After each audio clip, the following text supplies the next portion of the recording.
How's it going, everybody? Today I'm here with my friend Jonah, who is an awesome Amazon wholesale seller. I'm super excited to get into this interview. He's had an awesome journey as an Amazon seller. Right off the bat here, Jonah, I know you have a crazy stat, and we're going to get into how you've been able to make all this happen. But what's the most money you made in a day selling on Amazon? Most money I've made in a day on Amazon, $84,000. But That's I will say that was revenue, so profit was probably like 14 to 15K. that's not a bad day, though. So I like it. I'm excited to get into this interview. Jonah is a super legit Amazon seller. He's been in the game for quite a while. Why don't you just introduce yourself, man, to people who are brand new to the channel? Let us know maybe how you got into Amazon, and we can just go from there. Absolutely. Like the big numbers like that are great. We all want to sell tens, $80,000 a day. But I was literally a beginner, brand new seller, just like a lot of you guys watching this. So for the first probably like 6 years on Amazon, I would just buy and resell, and it was mainly textbook. I call it buy, but it was like scavenging for products. I'm looking at anything profitable in my house. Once I realized, oh, you can scan the barcode, see what's selling on Amazon, it just made sense to me. So I started out, it was always a side hustle. I've been selling on Amazon since 2010. I was like 16 years old, mom's account, underage. And I quickly realized, it took probably 6 years. I realized that I could make money online without trading my time for money. I had to spend time sourcing the products and all that, but I was totally cool with that because once you get the products, this is where you can sell and you don't have to go to a job. You don't have to be working specific hours. And that is what really got me into the business model. So being able to buy all these products at once, sell them on Amazon, and then see the funds roll in was all the proof of concept I needed. I did the buy and resell for many years. It was always the side hustle until about 2019. I went into wholesale. Everybody's journey is different. Some people naturally they run out of products, so they need to scale with wholesale. For me, it wasn't really like that. It was more relationships. So the big thing with wholesale is it's all about relationship. Anybody can understand and know who the profitable distributors and brands are out there, but it's a completely different game once you get into the weeds. I had one friend who was a sales rep for a brand, so I'd help him out, and I was the guy who was like their liquidator almost. So a lot of people out there, they have a liquidator who they sell to. I was a liquidator for a wholesaler, so it's like I'm getting all these scraps, but the thing is I had consistent products coming in. I sold used products for a long time. We started scaling that company, and perfect timing with COVID going into 2020, I realized e-commerce was blowing up, and it wasn't just here for the COVID hot streak. This was something that was here to stay. So from there, started doing more and more wholesale distributors, scaling that business. And now what we do is we work directly with brands. So I'm partnered with brands. I buy in wholesale directly from the brand. We do Amazon A to Z for them, and it's been going well. So we do north of $800,000 a month in revenue every single month, fairly consistent. But like I told you from the beginning, there's a lot of journeys and ups and downs to get there. So some people, they get that proof concept and they realize this business takes a lot to scale. Maybe only want to get it to 10 to 20K a month. And that's great. There's so many people, Warner knows them. I know plenty who sell 20K a month on Amazon, profit in 20, 25%, make a good little chunk of change. That's their life. And I think a lot, like anybody can do that on Amazon. Anybody can start, sell 10 to 20K a month, make a couple $1,000, and it's life changing. For me, I wanted to scale it into a very large operation. I saw the potential with it. I had partners who were willing to scale with me. So right now it's my full-time thing. I do this all day, every day, but there's different scales to it. So find what works for you and scale as far as it's still profitable and something where you're enjoying your work. I think it's the worst when you scale this business and you're building these systems, and then you become a slave to it all, to where you can't walk away, and it's actually really stressful. So just heads up before you get into it. You can do this as big of scale or small as you want. It's 100% up to you. Yeah, I like that. That's something people get lost in along the way, is you see those big flashy numbers on social media and that kind of stuff. If you're watching this and your goal is that $3,000 a month to spend some extra time with your kid, and it's not the crazy month that Jonah's been able to grow to here, that's totally cool. But we're going to get into lots of game with you guys here and help you set that business up there. Maybe walk me back to one of those first wholesale products you can remember. What'd you buy it for? What'd you sell it for? How'd you find that product? Because I'm sure that's where most people are, is that process of finding that first product. Yeah, so that's the thing when you're first starting out with wholesale, it is a different game. So if you're doing arbitrage and you're finding these really great deals, it's a 80, 90% ROI, you can get stuck only wanting to buy those products because it's so profitable and everything like that. With wholesale, there's a lot of products that might be a 15% ROI, 20% ROI on the lower side. side, but the volume is there and it's very consistent and replenishable. So for me, having to learn the difference between these buy and flips that I would just sell and make a good amount of money versus wholesale, that definitely took a lot more time. One of the first brands, products I would sell. So I started in the cycling niche. I do a lot of sporting goods, outdoors products, supplements, stuff like that. One of the first ones actually was a bicycle lubricant product. And this was 25% ROI. But what I realized is those consumable products fly. There's no returns. I didn't have to deal with any shoes coming back, no returns, anything like that. And although it was smaller on the ROI side, this has been a product that I've sold for 6 years now. So that's the benefit of wholesale. When you find legitimate suppliers and you're actually able to get legitimate invoices, they work with the brand, you can scale with them for a long time as long as that supplier is not just selling to everybody. So for me, yeah, finding that first one was eye-opening because I could order it today, I could order it again next month and continuously on. And I felt like I was building something sustainable. Yeah, that's awesome. To land that first account, you're talking about the bike products. You hear it all the time. You got to call 1,000 brands. You got to call 100 brands. Like, how much work did that really take? Obviously, we want to be transparent. There's a lot of work involved in this stuff. Right. No, there's tons of work with wholesale. I think one of the first things I said talking to you today too is relationship. So if something's not working, you need to alter your approach. I think it's not the best advice to say, oh, contact 1,000 people, contact 1,000 more. Because if you don't have any experience, you're not really adding any value. You keep hearing no, and it's the same no, and you're not having a way to turn that no into a yes. You're not learning from the conversation at all. So you're just throwing a bunch of mud at the wall. Personal relationships, that could be local relationships. That could be in a niche that you have some experience or connections in. So for me, with this bike distributor, that was a local connection to me. I fell into the space saying, hey, you guys have products. They're selling well. They're selling on Amazon. So I opened an account there relatively easily and quickly. What I differed myself from is I'm always looking to add revenue and business to my partners too. So when you're doing wholesale, when you're doing distribution, just keep in mind, everybody always wants to buy those top popular products. Nobody wants to be the liquidator guy. Nobody wants to sell through all their used stuff. Like for me, I told you, I sold a bunch of used products at first. It wasn't the cleanest business. It wasn't sexiest, but I was able to help my vendor and get them to move through more products. That goes for brands as well. So everybody contacts brands. They want to buy those popular products that are selling well already. Nobody looks at the brand's website and says, hey, you have all these other products that are not listed on Amazon. Would you mind if I created those and started to see if we can get some traction there? So I started to do that with more distributors and brands, finding what they had access to, seeing if we could list everything online, and then being able to do, I realized quickly, like, this is a value add. I actually can create value. I can create traffic to these listings. And the more you do that, the more people then come to you for deals. So like with my brand or my distributor at first, we started out, sell their used stuff. Then I would source a bunch of other brands and say, hey, can you guys get access to this? Can you get access to that? So if you don't have a brand, if you don't have a distributor at all, look locally first. Action tips, or look locally, any local suppliers to you, any connections you have in the space. If your mom or your cousin has a mom and pop brick and mortar store, like that's a way to source product. There's a distributor local to you, walk in their office, show up in person, do the things that nobody's willing to do. And that's how you're going to find your best accounts. For sure. If you live in any semblance of a city, you've got multiple distributors that you can go call, go email, that kind of thing, and see if you can get a relationship in the works. That's something that I messed with a little bit of wholesale myself. Like I had a big misconception. Oh, you just get an account with P&G and you're rich. No, a lot of times you get the account with a smaller company and they're shipping super cheap and they can get you extra products here and there. Very different than I think a lot of people expect. Not just pull out $1 million and you're good, right? Yeah. And a lot of times too, like you guys will open distribution accounts, but you couldn't even spend 100 grand if you wanted. It's like there's not enough profitable products or the profit margin's too thin, but there's plenty of suppliers you can open an account with and spend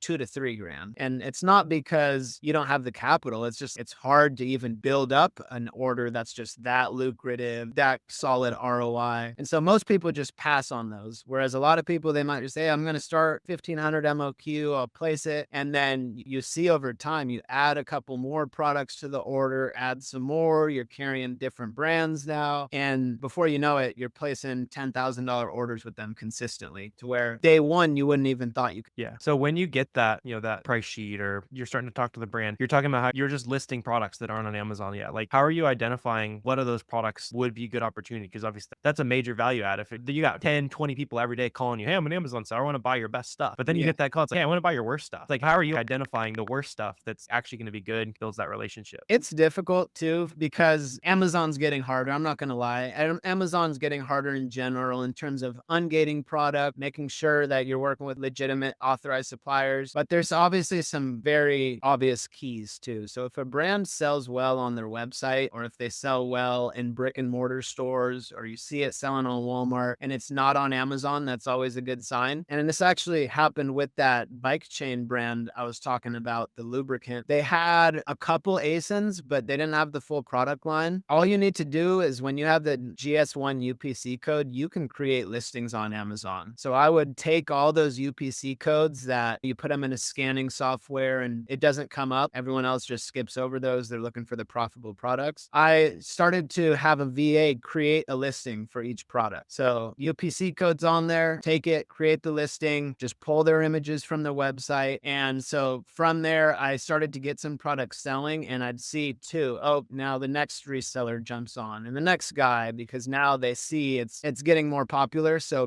what I do now is I get, even if it doesn't have to be in wording, I don't have a hard contract with a lot of our brands or distributors, but I'd say, if I start getting this product up and running, selling, can you make sure you don't sell this to everyone else? And this is part of that relationship building, right? I wouldn't spend a lot of time creating new listings, but when you guys come across those brands that you go to the website or you go to Instagram and they have a decent following, have some engagement, you go on Amazon, and when you search a brand or a product and it pops up automatically like what to search, those are all good signs that people are searching for those brands. So now what we do is we target brands that are either not on Amazon, or they have a couple ASINs but not the full catalog, and we approach them and talk exactly like I'm talking to you right now. It's like, you guys have a great product, great brand, couple listings are selling, but you don't have the 2-pack, you don't have the bundle. If I can do that, is that something where I can create these listings for you? And most of the time it's yes. Very cool. Yeah. Cause I feel like the most common complaint I hear, like new sellers getting into wholesale, is they're calling a bunch of suppliers. Nope, we don't sell to Amazon sellers. We don't do that. But when you have that kind of pitch, is that getting rid of those no's? Is it like, oh, well, sure, like we weren't doing anything with that anyway? Is that kind of the strategy there? Yeah, and it's more just like digging deep into that no. So everyone, I think your best suppliers will start out as a no. If you don't have a personal connection, you don't know them, you haven't met them at a trade show or somewhere in person first, if you're just opening straight cold calls and emails, your best accounts will always start as a no. That's just the nature of the game. You don't want to go on a date with the girl that says yes to everybody. Same thing with brands, right? She says yes to you that easy, and then it's the next person, the next person. Even when there's an MOQ, like it's funny, we have a couple guys in the group right now, and I get a red flag now when I hear the number. But there's this one brand, they're selling to anybody who can hit the 14K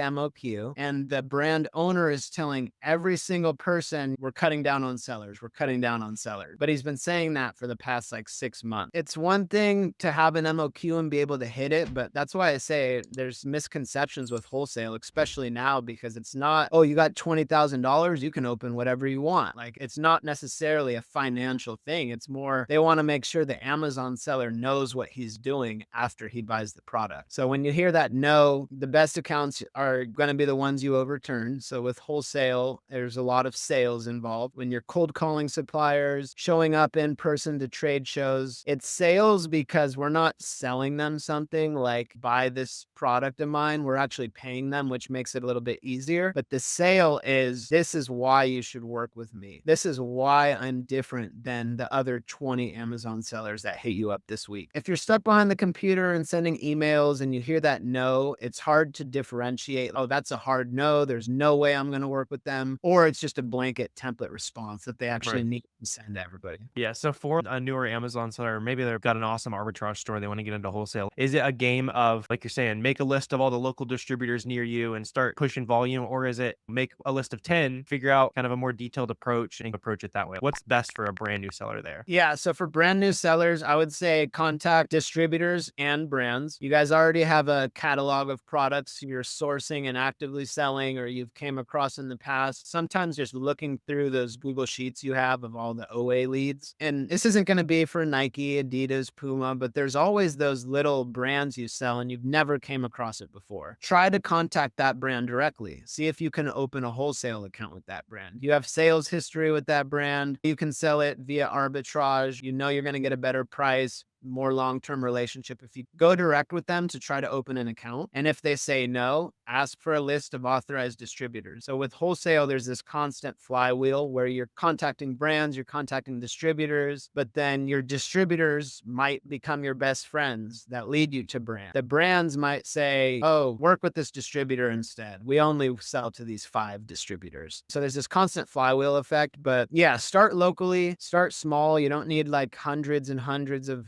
leads before you start contacting, because you'll see that phone does get heavy, or whenever you decide to actually do outreach, 3 to 5 calls a day. Just stay consistent, do 3 to 5 calls for 2 weeks. You'll get a number of leads, you'll have a number of follow-ups, and just consistently do that. But you already have a successful arbitrage business. Don't just light that on fire to go do wholesale. Keep doing what you're doing, try to build out systems there, and then just understand everybody does Amazon differently. There's a million ways to do it. You're going to get led down other rabbit holes. Don't be afraid of looking down that rabbit hole and saying, can I work directly with this brand? Can I find a distributor? That's going to be your best bet. And so one really cool thing about working with the network, the wholesale network, is we have vetted distributors and suppliers inside the community. So when you get started, we can basically guarantee you will be placing wholesale orders. So with our list, we obviously want to see people do the outreach first, put in the effort, make the calls. But let's say you're not having that much success. We then will give you lists of suppliers we know you can contact and place profitable inventory with. So just the benefit of having a network. That's awesome. Yeah, I know I've been seeing a bunch of success stories coming out of the wholesale network, and you guys can check that out down below. But can you tell me a little bit more about what's included in that? Yeah, so the network is mainly focused on guys who are looking to start or scale on Amazon with wholesale. So you have experience, you know how to read Keepa charts, you're doing OA, having some success. In order to scale on Amazon, you have to do wholesale. We help guys transition from arbitrage into wholesale and then ultimately find brands to partner with. So really cool seeing guys win who started out with 0 wholesale experience at all and now have their own brand direct accounts. And the beauty of it is that there's more and more brands popping up every single day. And if you can target some of those early, you can be one of the sellers that gets there early rather than just targeting all the brands that are in demand and selling already that have 50 sellers and everyone's hitting them up. So it's been really rewarding, I'd say, to see these guys who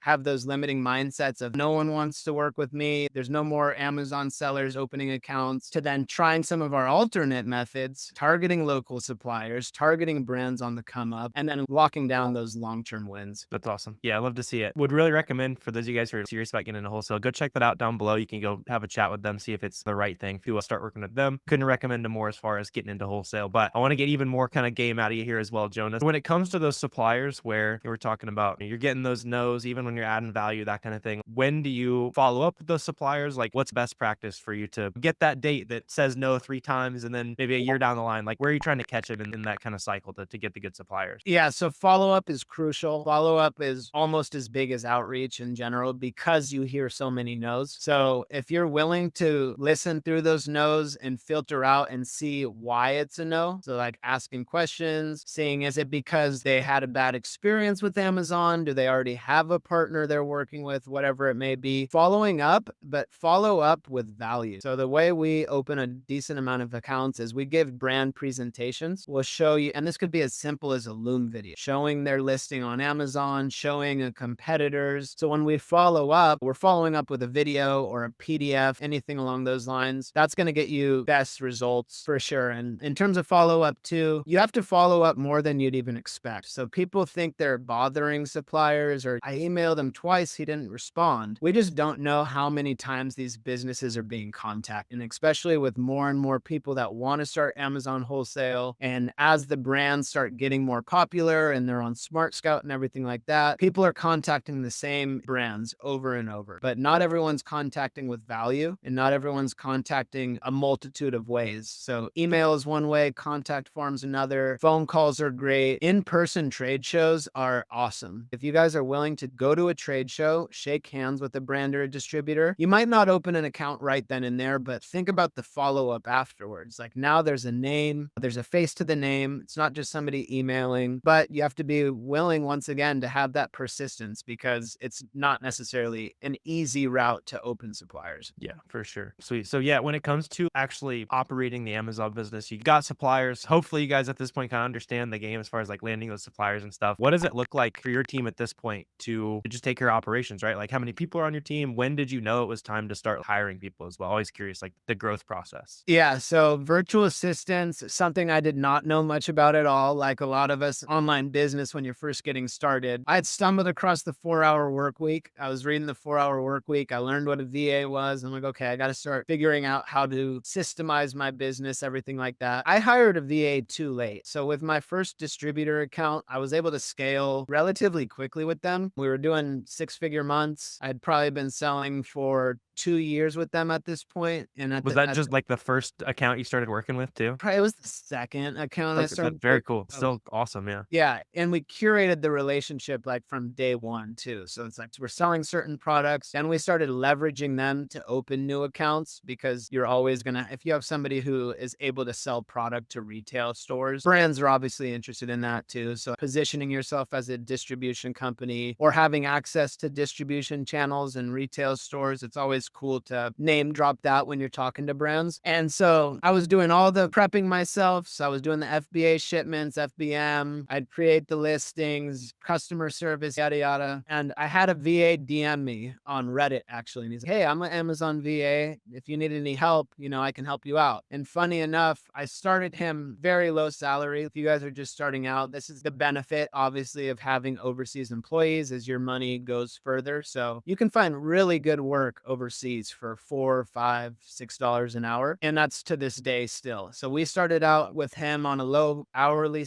rate and quickly realized I needed to have more help. So what he did was he helped with FBA shipments. He helped me just organize and do a lot of that admin work. So when you guys sell on Amazon, you already know there's buyer messages you need to attend to. There's account health stuff. So if one of your listings goes down, you're going to have to fix it up. Instead of hiring a bunch of just different VAs, which I tried that as well. It was very difficult. I started something with I him. feel like where- we've all tried that route. You try to just Yes. hire an army and it's, oh wait, this doesn't work for a reason. Yeah, the trial and error, and it just gets worse the bigger you get to, or the more people you have to manage. Because you'll see, like, you need to hire for something, you hire it, but then you suck at training them and managing them. So we started curating almost like a mini agency with him, to where he had a lot of Amazon knowledge, I had a lot of Amazon, but neither of us necessarily had that much with like PPC, with advertising. So we start working with brands. If you're going to work with brands and pitch them that you're going to grow their brand, like, you should probably know a little bit about advertising. I knew a very little bit, like to the point of catch-all campaigns and getting started with that. But I hired a VA to assist me with that. And the VA knew what he was doing. And so now I probably have 12 VAs that I work with across my businesses, from sourcing brands and suppliers to doing proposal purchase orders. So seeing what products to use SellerAmp, export it to a Google Sheet, and then me, myself, I'll go through and see which ones we want to buy and which we don't. But ultimately, like, every part of a business you can outsource with Amazon. It's just, it takes time and you need to know what to outsource when. So when you're first getting started, sourcing products, that's going to be the highest leverage. That you should keep that for yourself. Find your first products to buy and resell, find your first distributors to contact. But then once you feel like you're so overwhelmed, hire somebody to do some admin work. Pay them $5 an hour, have them message your buyers, have them make sure the account's healthy. And that's where you start. But not everyone needs a VA at first. I know I started too late, but there's always the other guys who they're still in the research phase of the business. They hear about VAs and then they're like, okay, I got to go hire my VA team. I've seen people with $0 in sales that have 5 or 10 VAs already. I'm like, what's happening here? I don't have a number on it, but you should sell like 10K a month before you Yeah, start. usually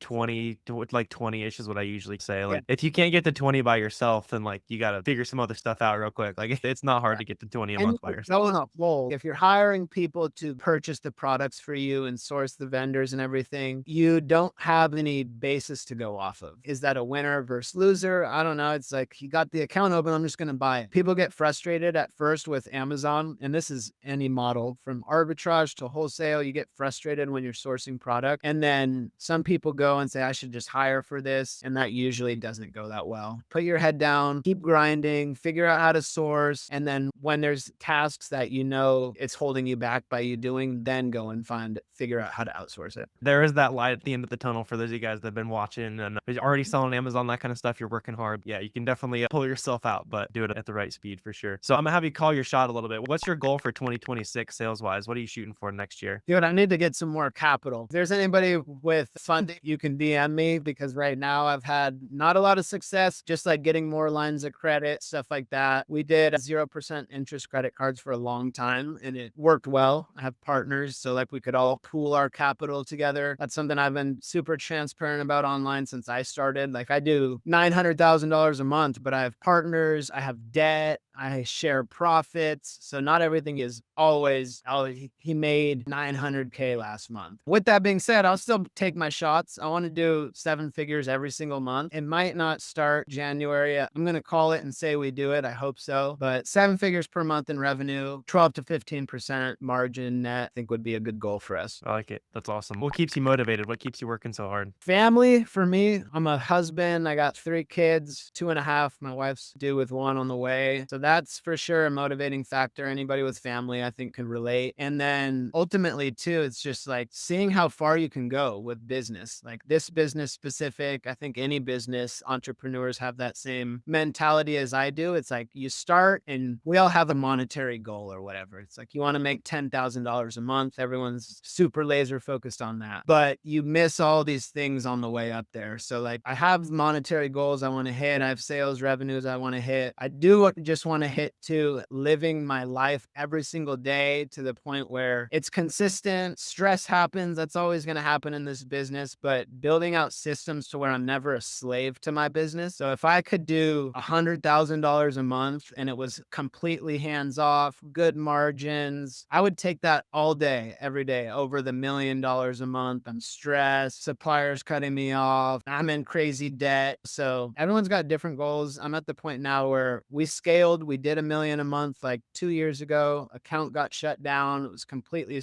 there was so much stress. I'd never want to be like that again. So if it happens to be where business gets hard, I'm only doing 500K a month, but it's consistent. Like I'll take that and find my excitement elsewhere. For sure. I like it. Awesome. Yeah. So really appreciate you coming on and dropping game. Once again, if you guys are serious about getting into wholesale, I'd really recommend checking out the Wholesale network down below. Jonah and his team are doing a great job helping a ton of wholesale sellers. And like you said, they'll help you get set up with a distributor or brand, start buying from. So a no-brainer if you guys are more serious about it. But really appreciate you coming on here, sharing a bunch of game with us, Jonah. If they want to reach out, ask questions, that kind of stuff, where can they find you? Yeah, find me any socials, just at Jonah Hodges _ Twitter, Instagram, get more active on YouTube. Awesome. Yeah, really appreciate it, Jonah. Let us know down below if you guys have any questions, comments, anything like that. Always happy to chat with you guys. If you want to help out with the YouTube algo, subscribe, all that good stuff. But really appreciate you guys watching. Thanks again for your time, Jonah, and I will see you guys again next time. Thank you, Warner. Appreciate it.